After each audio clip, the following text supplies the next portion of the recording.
នេះពិបាករកណាស់លោកអើយពិបាករកមែនតែនអា M1 M1 128G Wi-Fi នេះបងប្អូនអ្នកគ្នាមកពេលណាអស់ពេលហ្នឹងហ្មងគឺពិបាករកខ្លាំងភ្ញៀវដែលគាត់សួររកក៏ច្រើនដែរអានេះចូលលក្ខណៈ limited edition ហើយបើនិយាយវិថាប្រភេទពូនេះដោយសារតែវាធូរថ្លៃវាធូរថ្លៃប្រភេទពួក Wi-Fi only 128G នេះគឺបងប្អូនអ្នកគ្នាប្រើទៅវា sale លុយបានច្រើនមែនតើអានេះគឺប្រភេទពួក Advanced ដែលស្អាតភ្លឹងហ្មងណាបងប្អូនអ្នកគ្នាហើយខ្ញុំបញ្ជាក់បងប្អូនអ្នកគ្នាអានេះគឺ 128G Wi-Fi only sale លុយបានច្រើនអានេះខ្ញុំបញ្ជាក់ model number វាអក្សរ F អញ្ចឹងសម្រាប់បងប្អូនអ្នកគ្នាដែលយកទៅខ្ញុំហ៊ាននិយាយថាថ្មវាគឺកាន់ហ្មងហើយចំពោះតួអីក៏ស្អាតដែរភិនភាគវាគឺមួយអេមអញ្ចឹងសម្រាប់បងប្អូនទាំងអស់គ្នាដែលត្រូវការប្រភេទពួក iPad Pro M1 អានេះ series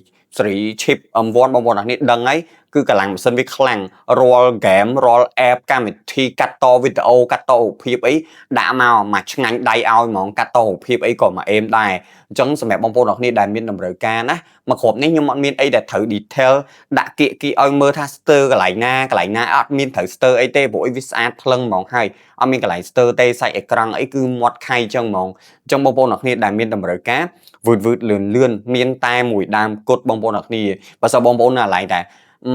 ចាំ2 3ថ្ងៃទៀតចាំអាទិត្យក្រោយចាំគិតអីហ្នឹងដឹងតែទិញអត់តាន់គេទេព្រោះអាអេវ៉ាន់ពួក11អ៊ីងនេះគឺពិបាករកខ្លាំងជាពិសេសគឺប្រភេទពួកអា11អ៊ីងហើយ Wi-Fi only គឺពិបាករកខ្លាំងអញ្ចឹងបងប្អូនអ្នកគ្នាមានតម្រូវការវឺតលឿនមានតែម្ដងគត់អរគុណ